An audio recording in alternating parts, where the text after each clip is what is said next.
Ladies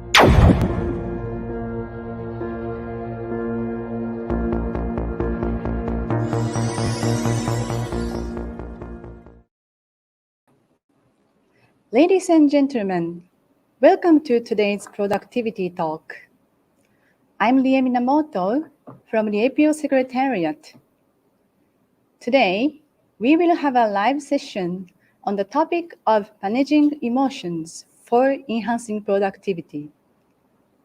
Our guest speaker is Dr. Chihmao Hsieh, Associate Professor of Department of Business Management, the State University of New York in the Republic of Korea, so-called SUNY Korea. Now, let me invite Dr. Hsieh for the session. Good afternoon. How are you? Good afternoon, Ms. Minamoto. Thank you very much for hosting me to give a presentation here at the APO. Everything's fine. Here in Seoul, we have very nice sunny weather.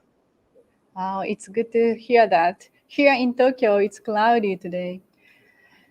Thank you very much for your time today. Let me briefly introduce the session before your presentation. Today, Dr. Hsieh will highlight how entrepreneurial organizations should manage employees' emotions for enhancing productivity. While typical managerial intuition often suggests that positive emotions are always best for capturing the value from those opportunities, the actual effects of emotion are often far more subtle. On this point, Dr. Hsieh will address the emotions and emotionality that promote and impede the discovery and the exploitation of entrepreneurial opportunities in organizations. Since this is a live, we will have a live Q&A session after the presentation. Engagement of viewers is crucial. Feel free to ask questions, and let's make this session as interactive and beneficial as possible. Please pose questions in the YouTube live chat section. We will take as many questions as time allows. Dr. Hsieh, the stage is yours.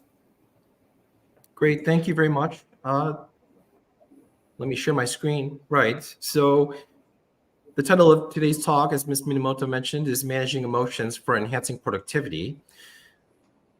More specifically, I'm going to be guided by this question today. So that is, how can emotions and emotionality apply to today's productive organization? Where emotions are defined here as intense feelings directed at someone or something, presumably products, services, processes, organizations, and emotionality refers to the quality, state, or process of experiencing emotion. So just really briefly introducing myself, I'm Associate Professor of Entrepreneurship at SUNY Korea, but over the last, let's see, well, many years now, I've been teaching in business schools and in economics departments all around the world, at the University of Missouri, at the University of Amsterdam, at Yonsei University, and at SUNY Korea since 2017. Currently, I specialize in entrepreneurship economics and entrepreneurial cognition, and a good chunk of my entrepreneurship cognition research has dealt with emotions.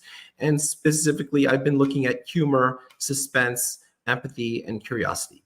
And I've recently signed a book contract with Edward Elgar to write a monograph about entrepreneurship emotion. Over the last 3 years, I've also been a guest columnist for South Korea's main financial newspaper. So the coverage today is really pretty simple. I will spend a little bit of time talking about the relevance of entrepreneurship thinking across organizations. I will spend also a little bit of time looking at describing the changing and increasing relevance of emotions in the future of work. And then also talk about the lack of consideration for emotionality for enhancing productivity, especially for today's productivity. I want to spend the bulk of the presentation time today talking about the value of emotions in entrepreneurial organizations, and then end the talk by looking at some policies and practices that organizations and industries can develop for quick impact. Global business has recognized the significance of entrepreneurial values in mature companies for decades now. So this goes all the way back to the 1960s, 70s, and 80s. Back in the 1960s, the Academy of Management Journal, which is the leading journal for managerial thought, had an article entitled Stimulating Corporate Entrepreneurship in U.S. Industry. And then in the 1980s, Marketing News, an industry publication, published an article entitled Corporate Ventures Need to be Guided by Entrepreneurs. And in this context, entrepreneurship is less about startups and more about simply creating value. So in other words, entrepreneurship is not describing an organizational form as much as it's describing a kind of mindset or philosophy within business. Both of these terms, entrepreneurship and corporate entrepreneurship, start with creativity and innovation, but they are actually so much more than that. So on the left-hand side of this slide, you can see the basic paradigm for creativity and innovation within organizations. The idea is simply finding new and better ways of improving existing products and services within the scope of the organization's existing projects, versus an entrepreneurship mentality, which is all about identifying new problems to solve, tackling new business models, new lines of business, new markets, and of course, radically different product concepts. So if you take a look at this kind of shift from creativity and innovation to entrepreneurship, we're talking about greater resource allowance for risk-taking across the entire organization, greater recognition of autonomy among all workers, and accountability from all workers for their decision-making. That equates, of course, to lesser bureaucracy. And ultimately, we're talking about emphasizing new markets and new market entry. If you stop and think about it, this shift from creativity and innovation to entrepreneurship has a radical effect on the meaning of productivity. And so the meaning of productivity is changed a great deal when we introduce a corporate entrepreneurship or entrepreneurship mindset. Over the last couple decades, corporate entrepreneurship and entrepreneurship have become fairly basic concepts in global business. So you can see all these different headlines. You can see headlines from the Harvard Business Review.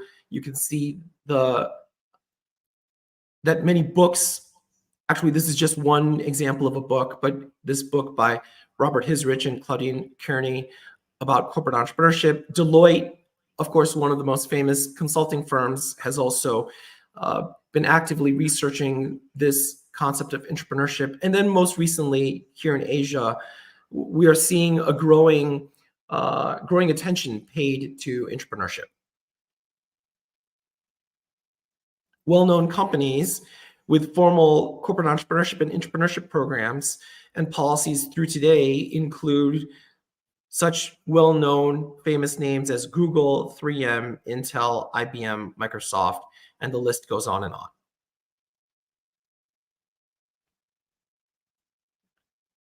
At the same time that we've seen a growth in the interest in entrepreneurship and corporate entrepreneurship, we're also seeing a growth in the recent decades on this concept of emotions and emotionality in the workplace. And this year's Future of Jobs survey data from the World Economic Forum suggests that many of the different core skills that we expect from workers, that organizations expect from workers, are really related to emotionality. So if you look at these top 10 core skills for workers in 2023, you can see that many of these do sound like they would relate significantly to entrepreneurship. So, to emotions. So creative thinking, resilience, flexibility and agility, motivation and self-awareness, curiosity and lifelong learning, empathy and active listening, all very much related.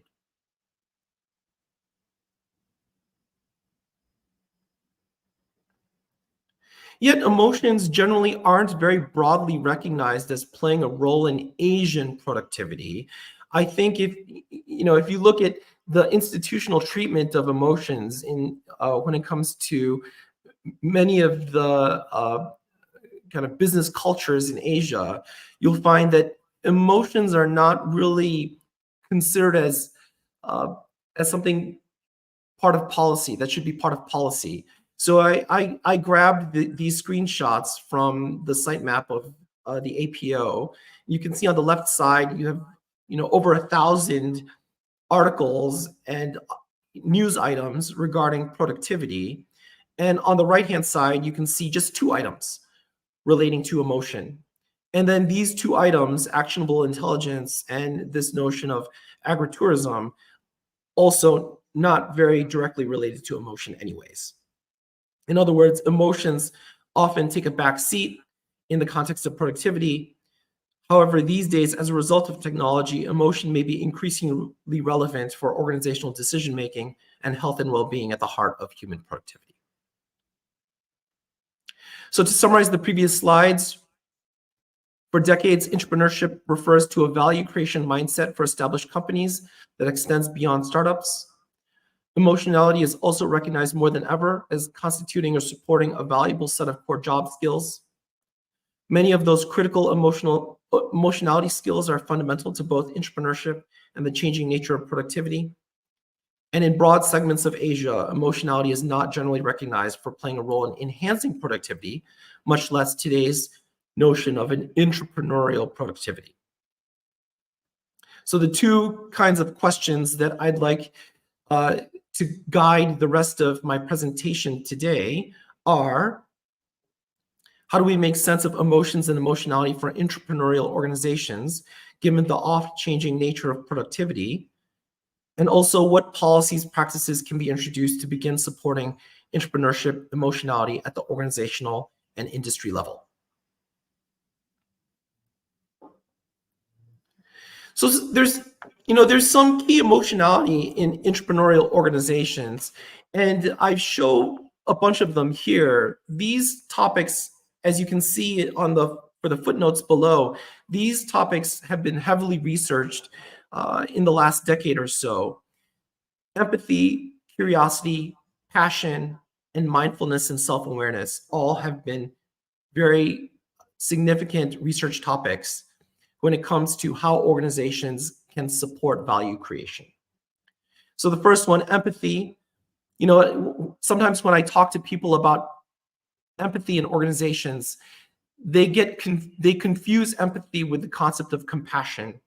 So empathy is the ability to understand and share the feelings and perspectives of others, both via perspective taking and via the understanding of another person's feelings and emotions. Whereas compassion involves having a deep concern or care for others' well-being and a desire to alleviate any of their suffering. So why might this notion of perspective taking or cognitive empathy, and why might empathic concern or affective empathy be valuable in discovering entrepreneurial opportunities? So the idea is that perspective taking can help entrepreneurs to broaden their spectrum of perspectives beyond their own experiences. And then on the other hand, empathic concern can help people to grasp customers' emotional and psychological states. Empathic concern is valuable in helping to understand what is most urgent about customers' needs. So I think the obvious, one of the well-known examples of empathy, the use of empathy in entrepreneurship, would be the example of Uber. So Uber Of course, Uber, Lyft, Grab, we're all familiar with these as famous companies in the ride-sharing space. And it's obvious that this kind of service addresses a very common need, the need to be able to travel from point A to point B in a customized way. Taxis are sometimes hard to find, and so customers would often like to find some other kind of alternative that is just as efficient. And so Uber came along and identified this kind of customer need, realized that people were frustrated in finding transportation to their desired destination.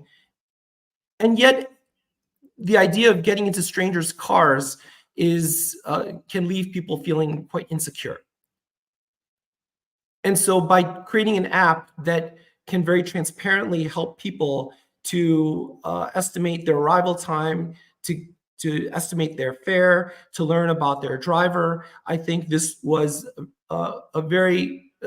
it's a very understandable, very familiar kind of example of how empathy can help entrepreneurs and startups to create value. And we can see the same kind of thing for, I hope you can imagine that we can use the same kind of thinking process in entrepreneurial organizations. Curiosity is another kind of emotional feeling that can help people discover entrepreneurial opportunities within organizations. So curiosity can be used to identify new ways of framing problems, can be used to help organizations to identify new business models and identify new markets. So one common illustration of curiosity in the startup world would be the example of Slack. So Slack, of course, many of us are familiar with Slack as a productivity tool, and it came out of some team efforts that were originally directed towards a game called Glitch. And during the development of Glitch, Stuart Butterfield, the founder of Slack, or the creator of Slack, the team that was designing Glitch faced many challenges in effective communication and collaboration. And so in the process of designing Glitch, they decided to develop an internal tool to streamline their own communication process. And that tool ended up becoming quite popular and showed a lot of potential. And so the Glitch team was curious about the potential of their tool outside of their own use and decided to pivot their focus. And so it turned out that they ended up launching Slack instead. So the key takeaway here would be how curiosity about solving a personal communication challenge in their own gaming project actually led to recognizing a broader market need. We can also consider passion. So passion is an extremely popular topic in entrepreneurship research these days. So we can distinguish, for example, between harmonious passion and obsessive passion.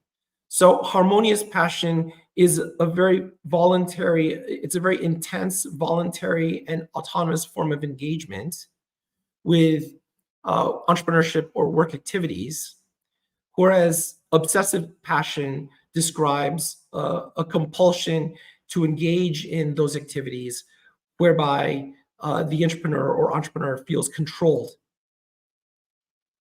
maybe by the culture, maybe by the incentive system. So in other words, there are two very different forms of passion recognized in the academic literature.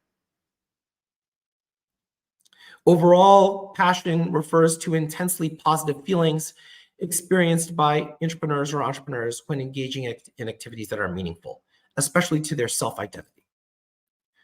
So in the entrepreneurship literature and in the organizational literature, passion has been found to often be best serving the organization when it's fostered from the top. When it's fostered from the top, research has found that it can be valuable to help drive information search. So also we can see that we can see mindfulness. Mindfulness is another emotion-based concept that has been covered extensively in the entrepreneurship and organizational literature. So mindfulness and self-awareness, basically referring to mental practice or state characterized by focused attention, awareness of the present moment, and a non-judgmental attitude. And research has shown that within dynamic work environments, workplace mindfulness is positively related to job performance and negatively related to turnover and tension. What are some emotion-oriented HR policies or practices that organizations can adopt for entrepreneurial productivity? So I think one of them has to do with controlling for narcissists in the teamwork environment. So narcissists, some research has suggested that narcissism can positively contribute to creativity insofar that narcissists are motivated to generate novel ideas as a way to stand out. But a lot of other research has found that narcissism is not very good for the team, is not very good for fostering a healthy team emotional climate. Those employees who fundamentally can't accept criticism, but criticize or find fault with everybody else's taste end up being quite toxic for any organization's emotional environment. And at the same time, narcissism has been shown to be negatively related to a willingness to learn after failure. I think one kind of prescription that organizations might consider is that after attempts to try and change narcissistic behavior within teams that are charged with being creative and innovative, if attempts don't work to change the narcissistic behavior, then it's probably good to consider either reallocating them somewhere else in the organization or simply firing them and letting them go. That all said, there is also quite some research that suggests that narcissistic leadership is not necessarily that bad, especially insofar that narcissism positively correlates with charisma. Charismatic behavior in organizations, charismatic leadership behavior in organizations can be very inspiring to workers and can motivate them in very emotional ways that reflect passion. Organizations might also consider holding professional development seminars. These professional development seminars could attempt to teach employees how the human mind works. So how the human mind works in relation to cognitive bias, in relation to human emotionality. A wealth of research actually finds that positive and negative emotional conditions can affect how entrepreneurs set their goals. So for example, positive emotions tend to lead entrepreneurs to broaden their goals, whereas negative emotions tend to lead entrepreneurs to narrow their goals. Positive and negative emotions can also affect group level creativity and innovation. So a lot of research, quite some research suggests that positive emotions are good for creativity. On the other hand, research has also found that negative emotions can be either good or bad for creativity. Negative emotions, if people have negative emotions and they frame their own emotions in relation to their goals and how they're not meeting their goals or satisfying their goals, that can actually motivate their behavior. Sometimes, though, negative emotions might lead employees to interpret their surroundings as a kind of threat. And in those kinds of situations, then it very well does reduce their creativity. Negative and positive, I think the most recent research suggests that positive and negative emotions actually work together in stimulating creativity. Specifically negative emotions followed by positive emotions, kind of a switch or affective shift, as it's referred to in the literature, is very helpful for creative effort, especially in groups.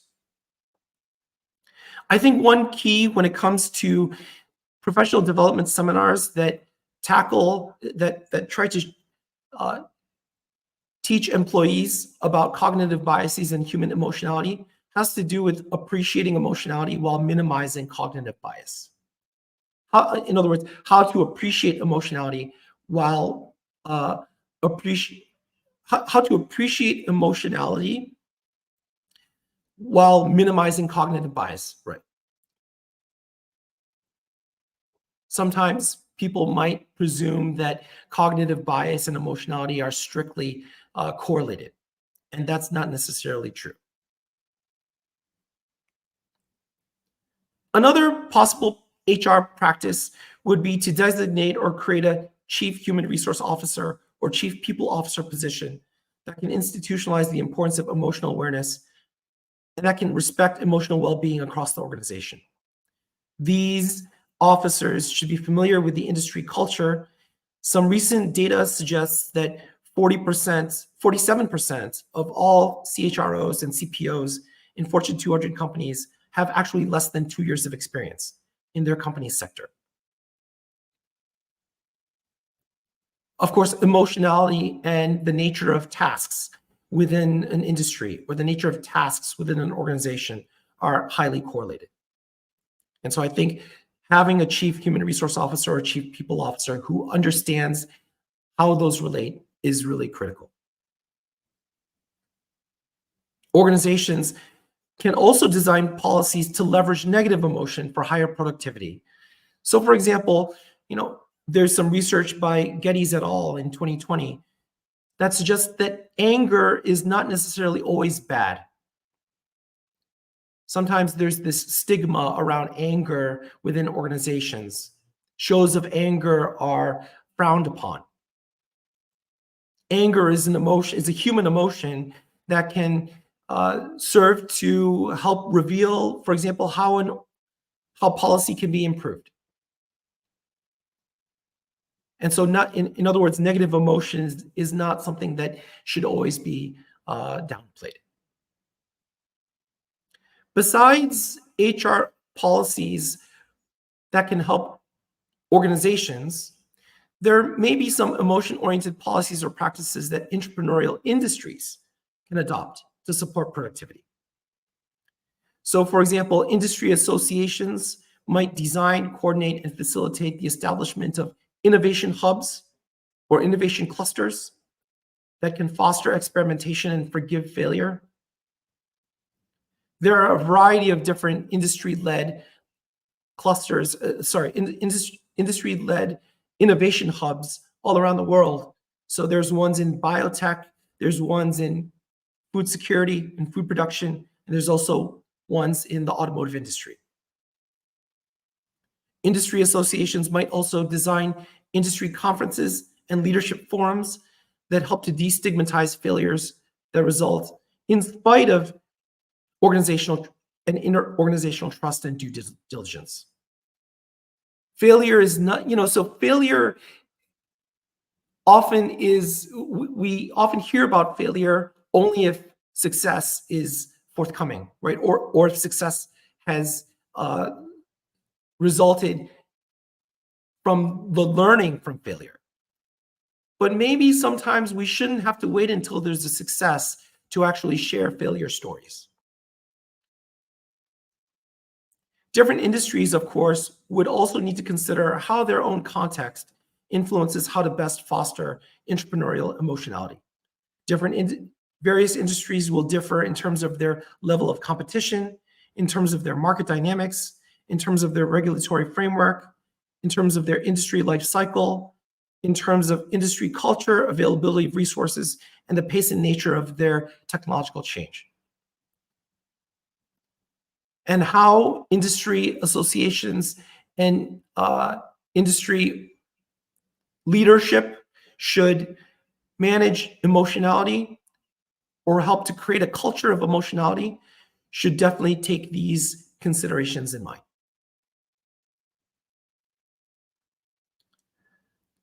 So that's the end of the presentation, and I'm happy to hear any questions that people might have.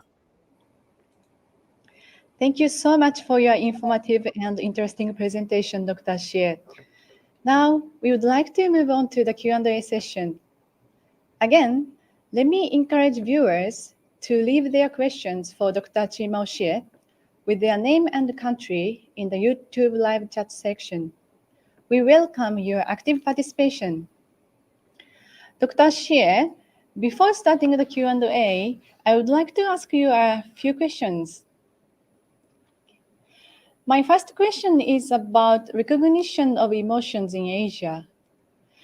In the beginning of the presentation, you mentioned that the recognition of emotions in the world as core work skill is getting higher.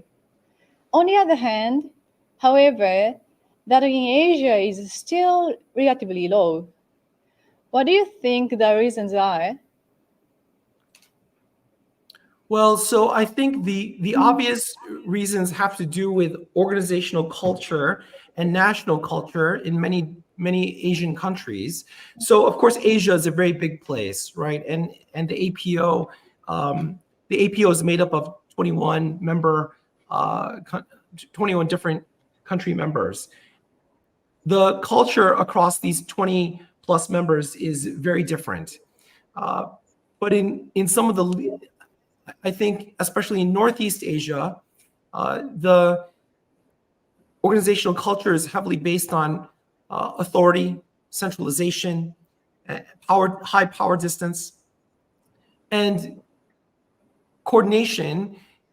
A lot of coordination is based on kind of suppressing one's emotion, right? So leadership, a lot of leadership is presuming that employees will just simply will simply be obedient to the different instructions, the mandatory instructions. So I think emotional labor, this idea that one should suppress their emotions to fit the organizational tasks at hand is heavily prized. So this is probably the biggest reason why we don't see emotions considered, individual employees' emotions considered very important for productivity. That said, I presume that there are other countries in which we do find care for people's emotions, but maybe not not in terms of playing a role for productivity. Maybe for well-being. Maybe we might find this indirectly for well-being, but not so much for the purpose of entrepreneurship. I see. It is interesting that you talked about the cultural, diversity and the differences in the region. Okay, thank you very much for your answer. My next question is related to values of emotions. In your presentation, you mentioned empathy, mindfulness, and others as examples. Is there any research that proved that those values influence organizations' performance or productivity? If any, could you please briefly introduce what kind of research has been done and what is currently in progress? Sure. Can you share the slides again? Sure.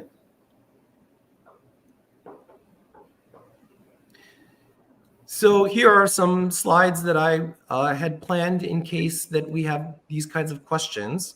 But you can see here that I have 4 slides that address the specific effects of different emotions on organizational performance and productivity from an empirical research standpoint. So here I have, there's quite a bit of research looking at the value of empathy to organizational performance and productivity, and curiosity and passion and mindfulness. So let me go back to empathy. I showed those just simply if your viewers would like to check those citations later. When it comes to empathy, dispositional empathy. So for example, empathy that emerges as a result of personality has been found to have a positive indirect relationship with performance through the authenticity of emotional displays. So the basic idea in this research by Au et al. 2020 suggests that when people show empathy that emerges from their own personality in the form of authentic emotional display, this is one way that people can start to trust each other. And this trust helps to increase performance. Of course, empathy is very commonly cited in sales and marketing. Empathy and the moderating role of positive affect have been shown to foster desirable sales behaviors. And these desirable sales behaviors subsequently enhance in-role and extra-role performance. Use of perspective taking has been shown to help individuals in recognizing opportunities, but the use of both perspective taking and empathic concern for people's emotions, or identification and concern for people's emotions, increases the ability of opportunity recognition more than the use of perspective taking only. And then, of course, as I mentioned before, leadership is the leadership does play a role when it comes to emotionality within organizations. Earlier, I was talking about the value of the potential value of narcissism in leadership. And there's also a lot of research looking at the value of empathy in leadership. The more that leaders display behaviors of empathic emotion as rated by their subordinates, the higher their performance ratings from that leader's boss. Curiosity has also been covered quite extensively in the last decade and a half or so. So epistemic curiosity has been shown to be a significant predictor of job performance in the context of learning new skills and adapting efficiently to changes in the work environment. The idea is that when the work environment is changing very quickly and new skills are needed, then it pays when it's very helpful if people are intrinsically motivated to be willing to seek out new information. Diversive curiosity has also been shown that curiosity associated with interest, with people's natural interest, has a positive influence on creative performance. And this curiosity is fully mediated by information-seeking behavior. So in other words, people who are curious are also the ones who end up seeking information, broad amounts of information. And this broad information gathering is what contributes positively to creativity. Passion, as I mentioned earlier, can be separated into harmonious passion versus obsessive passion. Harmonious passion has been shown to be a positive source of activity investment in that it directly predicts deliberate practice and also indirectly predicts deliberate practice via the setting of mastery goals. In other words, people who are intensely interested in an activity may actually set goals for themselves to become masterful at it. And this goal setting will contribute or help generate activity, investment in the activity itself. Employees with harmonious passion have been shown to perform better at work, and this relationship is mediated primarily by cognitive absorption, or the intensity of focus and immersion experienced by the employees when working. And then lastly, organizational commitment and passion have been significantly related to job satisfaction. And then the last one, mindfulness and emotional self-awareness. These have also been related to organizational performance and productivity. Within dynamic work environments, workplace mindfulness is positively related to job performance and negatively related to turnover intention. That's what I was talking, I addressed that earlier. And the data came from 7 chain restaurants in the American Southwest. Team effectiveness has also been positively related to emotional self-awareness. The finding was that when one's assessment of their own self-awareness was compared to others' assessment of their emotionality, the difference in the score. So the idea here is that my emotionality, if people's assessment of my emotionality matches my own assessment of my emotionality, then this indicates that I have high emotional self-awareness. And when people have high emotional self-awareness, this tends to correlate with high team effectiveness. So this was some research coming from a study by Jordan and Ashkenazi in 2006. Those are some of the research results that have been found when it comes to some key kinds of emotions or emotional conditions and their relation to organizational performance and productivity. Thank you very much for introducing many research. Now we see a lot of research ongoing in the world. Then do you feel that those kind of research on emotions are getting popular also in Asian countries? I'm sorry, can you repeat that one more time? Yes, those kind of research is getting popular in Asian countries these days. Do you feel so? Yes. So yeah. Can you still see my screen? Yes. Yes. So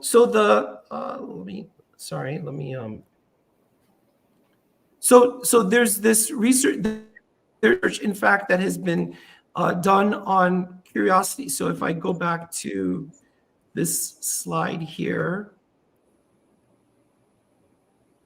So Khalid, and you can see that some recent research in the last 5 years on empathy, the role of empathy in entrepreneurial opportunity recognition, actually has been done on respondents in Japan and Pakistan. So that was the paper, footnote number 1 here, Khalid and Sekiguchi, 2018. So there is a growing interest in understanding how emotion, I think, of course, as I mentioned earlier, emotions are not necessarily a focus of Asian business, and even less so for Asian productivity, Asian organizational productivity, and this idea of entrepreneurial productivity.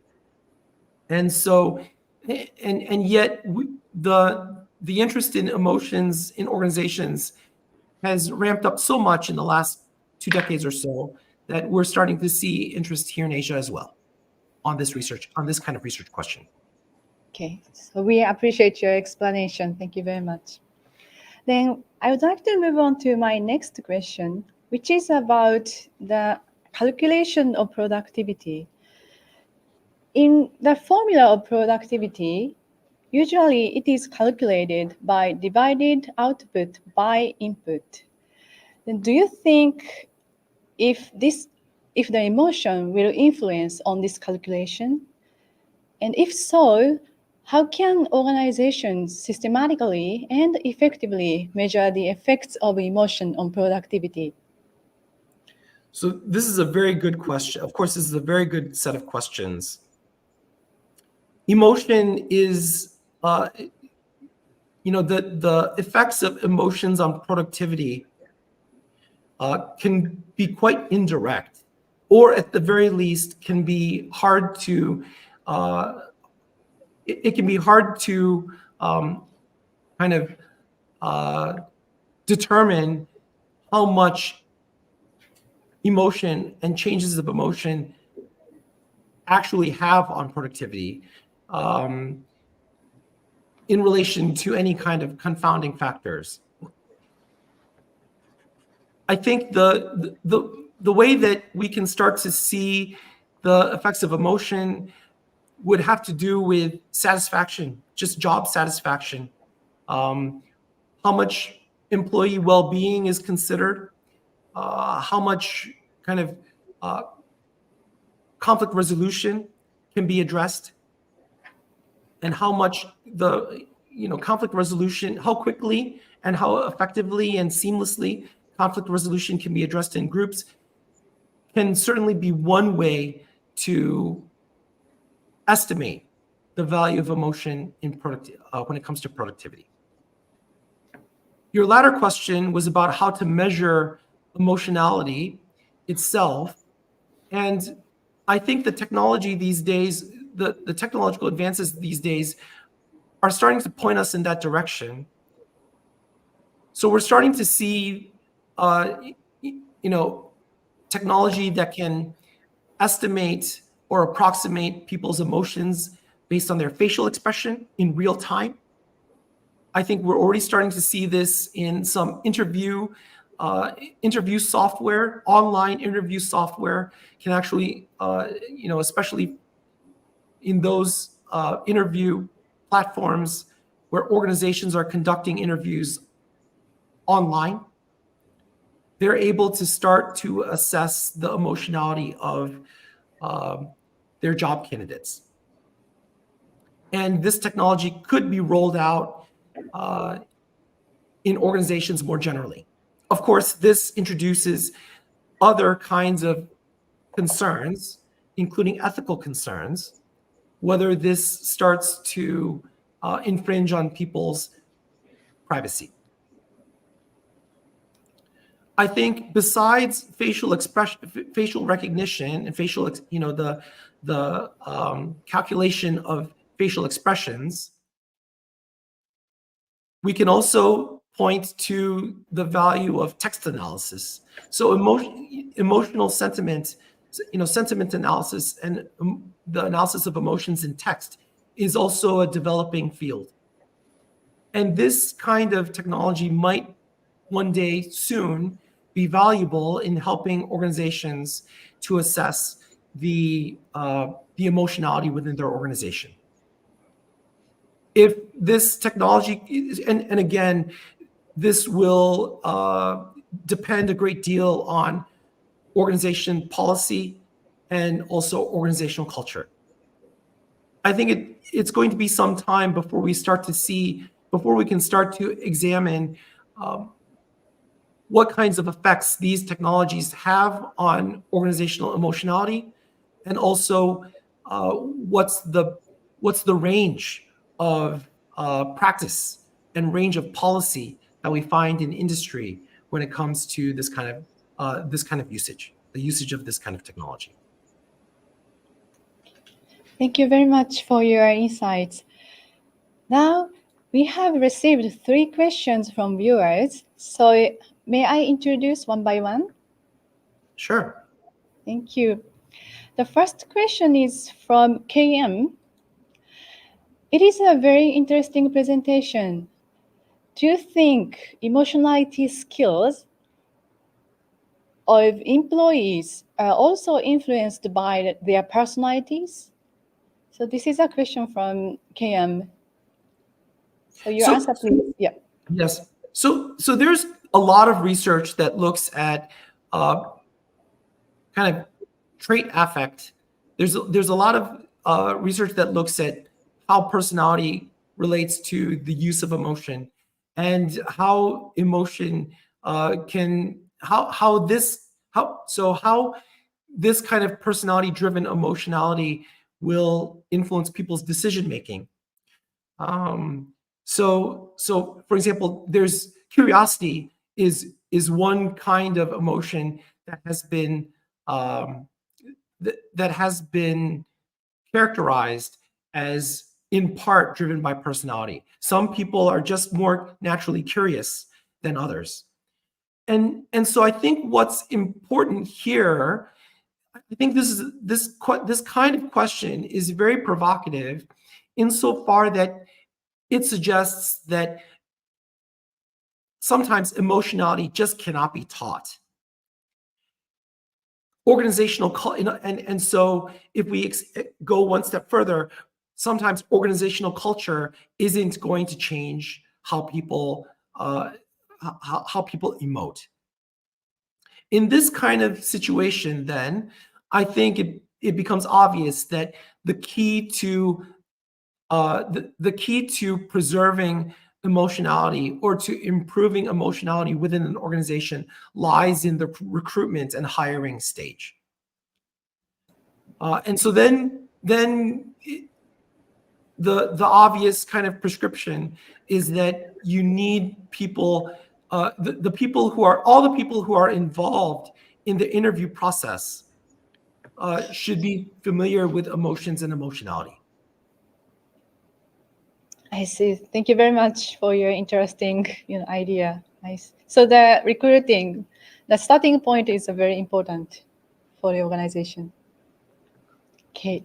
So next question is from Ashoni Buana. Is there any direct impact of emotions to an individual's capacity to innovate? If yes, how to put this to work in our daily life, running and managing an effective organization and company? So can you repeat the first question? First of Yes. those two questions? Is there any direct impact of emotions to an individual's capacity to innovate? So is there any direct impact of emotions to the individual's capacity to innovate for innovation? So this is also a very good question. So this is in part related to the first question. That's why I needed it repeated.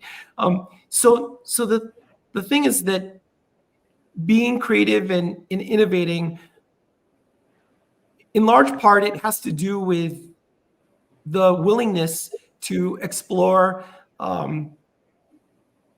unfamiliar information, right? So if you only have a limited bit of information, a limited amount of information, then the chances that one can be creative by simply recombine, there are going to be limits to the combinations, to the creative combinations that we have with a small finite amount of information. But if we are willing to expand our search space, if we're willing to explore, then obviously this introduces more possibilities and more possibilities for creativity. And then beyond that, so that speaks to the value of curiosity.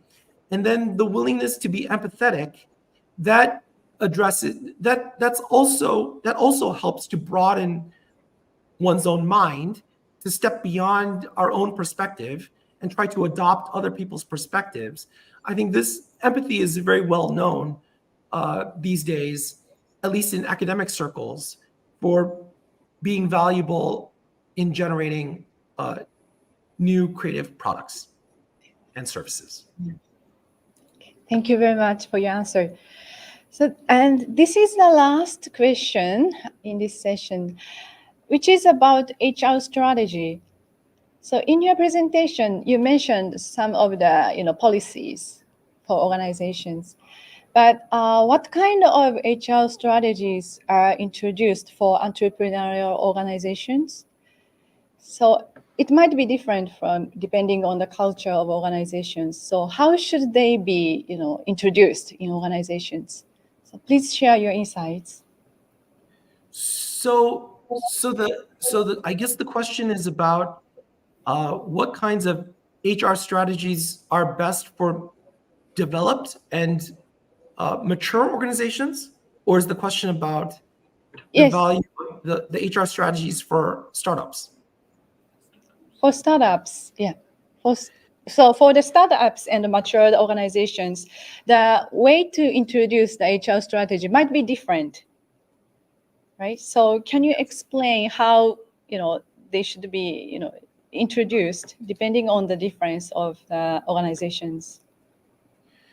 So this is not an easy question to answer. This is an entirely different presentation. This can be the topic for an entirely different presentation. Um, you know, I think the for startups, the HR policies for startups, it's the entrepreneurship world is very big, and yet it's very tightly connected. And HR policy, it's the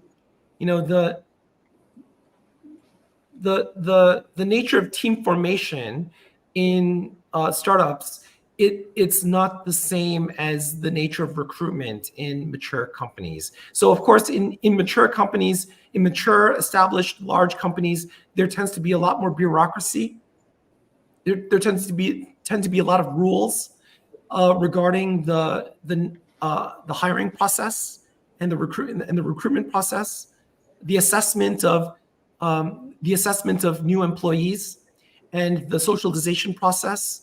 There tends to be a this kind of extensive orientation process, and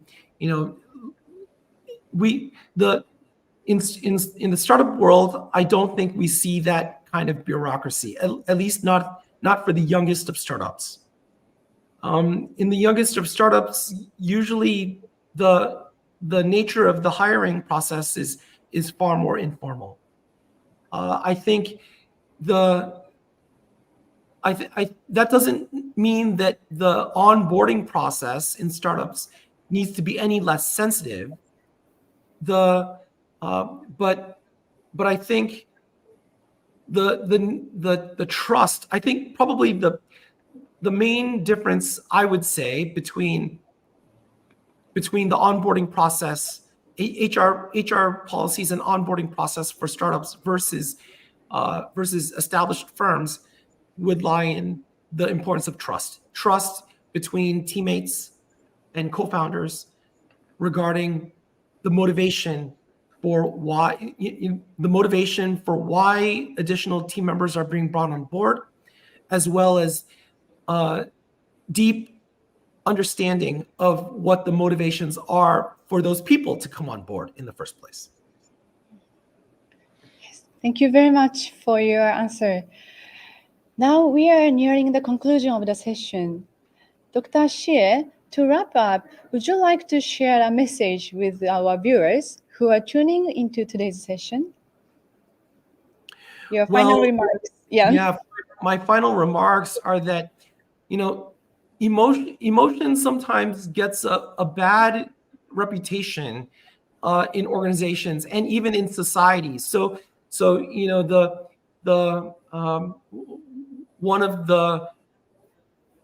one very sensitive topic, especially in the United States, at least in the United States, is kind of this notion of mental health. So they're very controversial topics when it comes to the relationship between mental health and gun abuse and sexuality. There's all sorts of unfortunate kinds of opinions about the value of emotion and well-being. And my hope is that my impression is that the world is becoming more complex. A lot of our world is becoming more complex, and there is the risks to our well-being are coming from more directions these days than in the past. And so emotionality and then you add onto that the recent prevalence of AI. Artificial intelligence obviously has changed the way that business works. Knowledge is less is the criticality of knowledge within employees is less so today, is potentially less so today than before, if we can simply ask AI for advice or ask AI to help us optimize a business scenario. So emotions and emotionality, I think, something that, at least for now, is supposed to be beyond the reach of AI, and is what distinguishes humans from AI and robotics. I think emotions and emotionality are going to only become more important over time, not just in business, but in our lives overall. Yeah, thank you very much. We'll be looking forward to the future research, in the new, future context. So once again, a heartfelt thank you to our incredible guest speaker, Dr. Chihmao Hsieh. We are truly honored to have had you with us today. And to our audience, thank you for your active participation and engagement. We look forward to connecting with you in future productivity talks. This concludes today's webinar on productivity. Stay productive, stay inspired, and have a wonderful day. Thank you very much, Dr. Hsieh. Thank you, Ms. Bye. Minamoto. Thank you. Bye-bye. Bye-bye.